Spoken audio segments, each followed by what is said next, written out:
વિદ્યાર્થી મિત્રો, merchant engineering college electrical ડિપાર્ટમેન્ટમાં આપનું સ્વાગત છે. આપણે વાત કરી રહ્યા છીએ સેમિસ્ટર 6માં electrical measurement and measuring instrument subject વિશે, અને એની અંદર આપણે ચેપ્ટર 3 ચાલી રહ્યું છે measurement of parameter. Measurement of પેરામીટરમાં આપણે વાત કરી રહ્યા હતા ફ્રીક્વન્સી માપવા માટે, અને આજે ફ્રીક્વન્સી મીટરમાં આપણે બીજો ટાઈપ જોવાનો છે કે જે moving ion type frequency meter છે, અથવા તો જેને વેસ્ટર્ન મીટર પણ કહેવામાં આવે છે. ઓકે, અથવા એમઆઈ ફ્રીક્વન્સી મીટર કે એટલે કે મીન્સ કે મૂવિંગ આયન ફ્રીક્વન્સી મીટર. તો આપણે જોઈશું this is the moving ion type instrument use for the measurement of frequency. તો વાત કરીએ આપણે એના પહેલાં તમને ફિગર સમજાવી દઉં કે ફિગરમાં શું છે. ઓકે, તો અહીંયા આપણે આ બે બી અને આ બે એ, એટલે કે આને નામ આપી દઈએ ને, તો એક નામ આપી દઈએ A1 અને A2. આને નામ આપું A1, આને નામ આપું A2, આને નામ આપું B1, આને નામ આપું B2. ઓકે, એવી બે કોઇલોના સેટ છે એવું કહી શકાય. વચ્ચે જે છે ને મિત્રો એ પોઇન્ટર છે. ઓકે, અને એ પોઇન્ટર ધારો કે 50 હર્ટ્ઝ ફ્રીક્વન્સી હશે ને તો અહીંયા નોર્મલ હશે, એનાથી વધારે હશે તો હાયરમાં જવાનું, એનાથી ઓછું હશે તો લોઅરમાં જવાનું. ઓકે, ચલો હવે થોડું ભૂસી નાખું છું, વધારે ખબર પડે. હા, બરાબર. હવે આ જે એક્સિસ છે આ ઊભી, એને આપણે કોઇલ એક્સિસ એ કહીશું, અને આ જે છે એને coil axis of the coil B કહીશું. આ એલ એ અને આર એ એટલે કે ઇન્ડક્ટન્સ ઓફ એ અને રેઝિસ્ટન્સ ઓફ એ આ એ કોઇલ માટેના ઇન્ડક્ટન્સ અને રેઝિસ્ટન્સ છે. એવી રીતે બી માટેના પણ છે. આ એલ છે ફિલ્ટરિંગ પર્પઝ માટે વાપરેલું છે, અને આની સિરીઝમાં આપણે સપ્લાય આપીશું, AC supply with frequency F. તો આ નોર્મલી ફિગરની વાત છે, ફિગરની સાથે સાથે આપણે ચર્ચા કરતા જ જઈશું. ઓકે, ચલો આગળ વધીએ. There are the two fixed coil marked as A and B. તમને બતાવી દીધું કે કોઇલો છે એ, એના બે સેટ છે. ઓકે, એ અને B. Each coil is divided into the two equal half parts. બંનેના ભાગ પાડેલા છે A1 A2. મેં તમને કીધું હતું ને કે આપણે A1 A2 લખીશું, તો આને A1, આને A2, આને B1, આને B2 બે સરખા ભાગમાં વેચેલી છે. ઓકે, ચલો. અને આને એવી રીતે રાખેલી છે, તમે જો બંને પરપેન્ડિક્યુલર છે, 90 એંગલે છે, કે જેથી બંનેની મેગ્નેટિક એક્સિસ છે એ પરપેન્ડિક્યુલર આવે.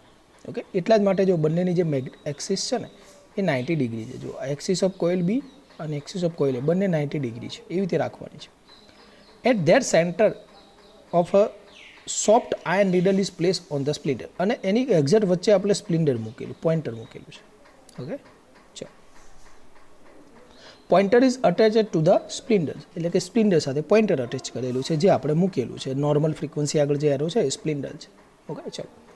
નો controlling device attached to the moving system. કોઈ કંટ્રોલિંગ સિસ્ટમ આમાં આપણે મૂકી નથી. બટ એલ્યુમિનિયમ વેન્સ આર, અથવા તો વેન્સ એકલા પણ કહી શકાય, તો કે are attached to the spindle to produce the damping torque. એટલે કે વેન્સ હશે તો સ્પ્લિન્ડરને ડેમ્પિંગ ટોર્ક પ્રોવાઈડ કરશે. કેવી રીતે? કે બાય એર ફ્રિક્શન ડેમ્પિંગના મદદથી. Coil A is connected in series with the inductance L એ. તો કે હા, આપણે જોયું છે કે ભાઈ જે કોઇલ એ છે,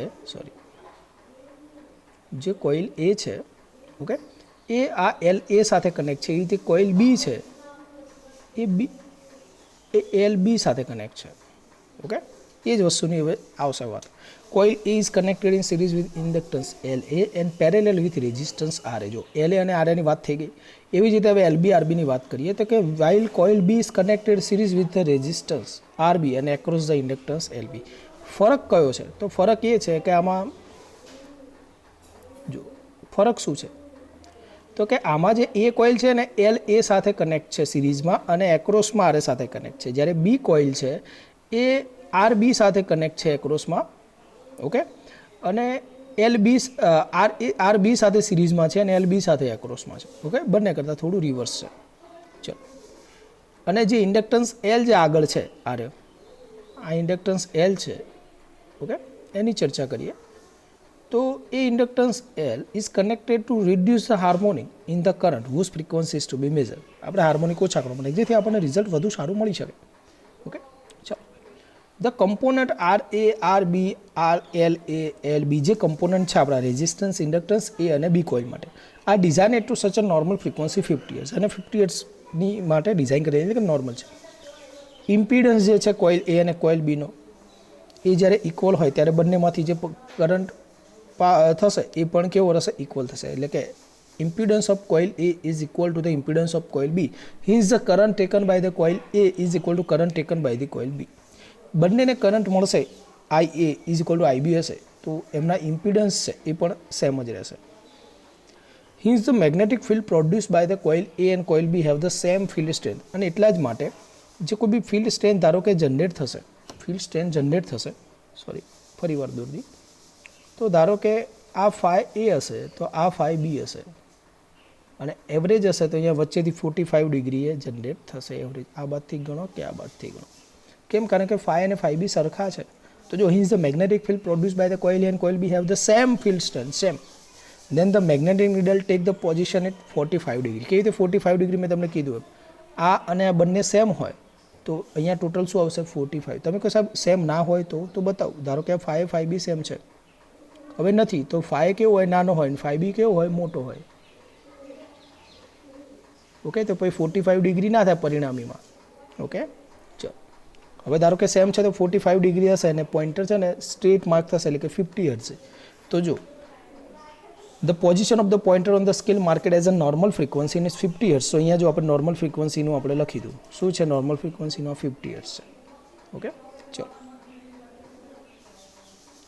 હવે વાત આવીએ આપણે આગળ થોડું વધીએ તો કે when the frequency is to be measured greater than the normal frequency the reactance of the coil is increase. હવે ધારો કે આપણે વિચારીએ કે બીજી ફ્રીક્વન્સી છે એ થોડી વધારે છે નોર્મલ કરતાં, તો ઇન્ડક્ટિવ રિએક્ટન્સ એક્સએલનું ઇક્વેશન શું થાય કે 2πfl એ કોઇલ માટે વાપરી રહ્યા છે તો ફ્રીક્વન્સી વધે તો એક્સએલ વધવાનું છે, તમને ખબર છે.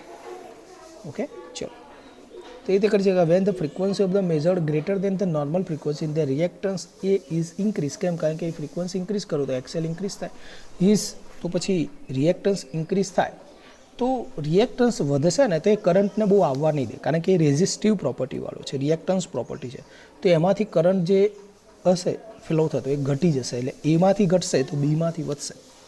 Hence the current flowing through B is increase. હવે એમાંથી બીમાંથી વધશે તો બીનો તો બીમાંથી કરંટ ફ્લોઈંગ થ્રુ ઇન્ક્રીઝ થશે. Okay, hence the X L B increase and increase the voltage across the B coil B. Current વધશે, રિએક્ટન્સ પણ વધ્યો છે તો એ કોઇલ આગળનો જે વોલ્ટેજ છે ડ્રોપ એ પણ વધશે. તો કે increase the voltage across the coil B, thus the magnetic field produce by the coil B is stronger than the magnetic field produce by the coil A. Means કે હવે ધારો કે હું ગ્રાફ દોરું તો આ ફાઈ બી થશે એ મોટો હશે ને ફાઈ કેવો હશે નાનો હશે. ઓકે, આ ખાલી જસ્ટ એક ફ્લો બતાવી રહ્યો છું હું તમને, આપણને અહીંયા ફિગર નથી આપી, ખાલી સમજી જવા માટે. બરાબર, હિન્સ the magnetic needles gate line. હવે જે પેલો 45નો ડિગ્રી બનતો તો બંને સેમ હતા એ વખતે, એ હવે બનશે નહીં. Hence the magnetic needle gets a line along the axis stronger magnetic field. એટલે સ્ટ્રોંગર મેગ્નેટિક ફિલ્ડ જે બીનું રચાયું છે ત્યાં આગળ એ ખેંચાશે. And axis of the coil B and the pointer give the higher frequency reading. અને જે પોઇન્ટર છે જે પહેલાં 45 રહેતું હતું એની જગ્યાએ તમને હાયર ફ્રીક્વન્સી રીડિંગ આ બાજુ આપશે. ઓકે, એવું જ સેમ ઊંધું લોવરમાં થશે અને લોવરની પણ વાત કરી લઈએ તો કે when the frequency is less than the normal value. When frequency is less than the normal value તો તમને ખબર છે ફ્રીક્વન્સી ઘટશે તો એક્સએલ એ ડિક્રીઝ થશે, કારણ કે એક્સએલ એનું સૂત્ર શું થાય 2πfl. એલ ઘટ્યો તો આ પણ ઘટશે, સામે બી વધશે. ઓકે, તો જે આપણી ફ્લક્સ જે જનરેટ થશે એ બી આગળ વધારે જનરેટ. જો when the frequency is less than the normal value then XL A decrease. અને એના કારણે એક્સએલ એ ડિક્રીઝ થશે તો એ ધારો કે વિચારો રિએક્ટન્સ ઘટી ગયો તો કરંટ વધુ આવશે તો આઈ એ ઇન્ક્રીઝ. આઈ એ વધ્યો તો એની અપ્રોક્સમાં આઈ બી શું થશે ઘટી જશે. આઈ બી ઘટશે તો એક્સએલ બી ઘટશે અને એક્સએલ બી ઘટશે તો એની એક્રોસમાં થતો વોલ્ટેજ ડ્રોપ ઘટશે. Hence the magnetic field of coil A હવે શું થશે ગ્રેટર થશે. ગઈ વખતે કોઇલ બી ગ્રેટર થયું હતું, આ વખતે કોઇલ એનું ફ્લક્સ ગ્રેટર થશે. કોના કરતાં? કોઇલ બી કરતાં. અને જે કોઇલ અને જે આખું આપણું પોઇન્ટર છે એ તરફ ખેંચાશે. જો his the magnetic field of the coil A become stronger than the magnetic field of the coil B and then the magnetic needle is laying along the axis of the coil A. હવે શું કરશે? Needle છે axis coil એની અનુલક્ષીને આગળ આવશે, એના તરફ જશે અને આપણને લોઅર ફ્રીક્વન્સી રીડિંગ આપશે સ્કેલ ઉપર. તો જો આ રીતે લોઅર ફ્રીક્વન્સી રીડિંગ આપે આ બાજુ લોઅર ફ્રિકવન્સી રીડિંગ આપશે કોઇલ, એ બાજુ જવાનો પ્રયત્ન કરશે. ઓકે, તો આ રીતે મિત્રો આપણું આ જે છે મૂવિંગ આયન અથવા તો વેસ્ટર્ન ટાઈપ ફ્રિકવન્સી મીટર પૂરું થાય છે. મિત્રો પરીક્ષામાં ઘણી વખત પૂછાયું છે. ઓકે, તો એટલે તમને રજૂ કર્યું છે મેં ખૂબ જ ઇઝીમાં. તમે અતુલની બુકમાં જોશો ને તો નોર્મલી આપણે જેમાંથી ચલાવી છે એમાં આપ્યું જ છે, નો વરી, એમાં ફિગર પણ સારી આપી છે, પણ એમાં થોડું ડિસ્ક્રિપ્શન જે છે ને એ એટલું હજુ મને સંતોષકારક નથી લાગતું, પણ એમાં ફિગર થોડી સારી આપી છે, તો તમે એમાંથી પણ જોઈ શકશો. હવે તમને એમાંથી પણ ખબર પડી જ જવાની છે. ઓકે, ચલો, તો હવે આપણે લાસ્ટ એક પેરામીટર્સ બાકી છે પાવર ફેક્ટર મેઝરિંગ માટેનો, તો એના માટેને આપણે નેક્સ્ટ લેક્ચરમાં ચર્ચા કરીએ.